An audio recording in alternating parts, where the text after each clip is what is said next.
ایک دوسرے کو عزت دو، برداشت کرو۔ میرے نبی نے فرمایا بہترین مسلمان وہ ہے جو بیوی سے اچھا سلوک کرتا ہو، اور بیوی سے فرمایا میری شریعت میں سجدہ ہوتا تو بیوی سے کہتا خامند کو سجدہ کر۔ بہترین صدقہ اولاد کی تربیت ہے۔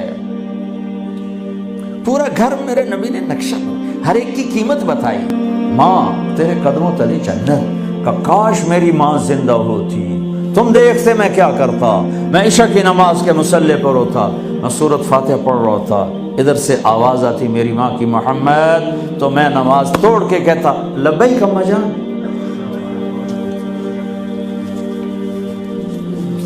باپ کا تیرے جنت کا دروازہ ہے، باپ تیری جنت کا دروازہ ہے، کھولنا توڑنا نہیں، کھولنا توڑنا نہیں،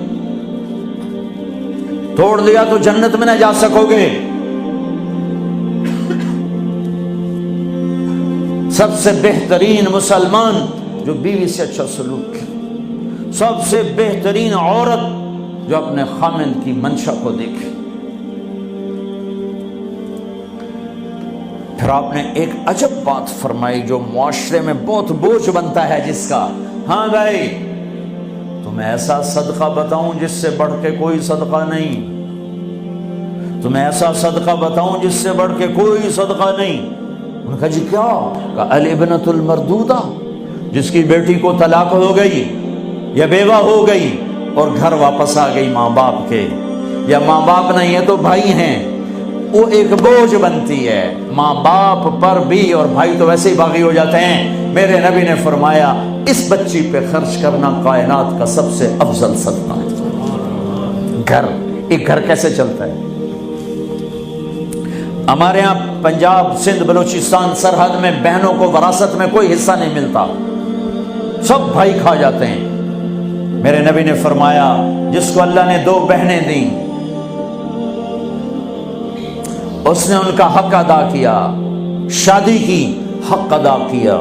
ماں باپ کی وراثت میں سے ہوتا ہے، اگر میں نے کوئی خود کمایا ہے اس میں بہنوں کا حق نہیں، ماں باپ سے اگر 1 روپیہ بھی آیا ہے تقسیم کیا جائے گا۔ جس نے بہنوں کا حق ادا کیا، شادی کی حق ادا کیا، اس پہ جنت واجب ہو گئی۔ جس کو اللہ نے 3 بیٹیاں دی، اس نے ان کی ڈولی اٹھائی، وہ جنت میں میرے ساتھ یوں ہوگا۔ ایک بولے اگر 2 ہوں، کہ جس نے 2 بیٹیوں کی شادی کی وہ بھی ایسے ہوگا۔ اللہ بھلا کرے۔ ایک صحابی کا کہ جس کی 1 ہو، کہ جس کی 1 ہے، اگر اس نے اس کو عزت سے رخصت کیا تو وہ بھی میرے ساتھ ایسے ہی ہوگا۔ پھر کئی بچیوں کو طلاق پڑی ہے کہ اس کو بیٹا نہیں ہوتا۔ یہاں آنے سے پہلے کا واقعہ، پنڈی سے بچی رو رو برا حال اس کا، میں تو فون سنتا ہی نہیں ہوں ایسے کہ میرا تو کلیجہ پھٹ گیا ہے۔ ہے کہنے لگی کہ سسرال نے کہا تھا بیٹی ہوئی تو طلاق دے دیں۔ میں نے کہا اس میں میرا کیا قصور ہے، اور بیٹی ہی ہوئی اور مجھے طلاق پڑ گئی اور میں گھر آ گئی 22 سال کی عمر میں۔ بیٹی دینے والا اللہ اور ظلم کرنے والا سسرال۔ میرے نبی کو اللہ نے بیٹے دے کے اٹھا لیے، قاسم اٹھا لیے، عبداللہ اٹھا لیے، ابراہیم اٹھا لیے، 4 بیٹیاں دی، 3 زندگی میں اٹھا لی، زینب، ام کلثوم، رقیہ، تینوں آنکھوں کے سامنے چلی گئیں۔ فاطمہ سے نسل چلی، آپ نے فرمایا لوگوں کی نسل بیٹے سے چلتی ہے، میری نسل میری بیٹی فاطمہ سے چلی۔ اس لعنت کو دھویا۔ عورت کا کیا قصور ہے اگر اس بیچاری کو بچیاں ہو رہی؟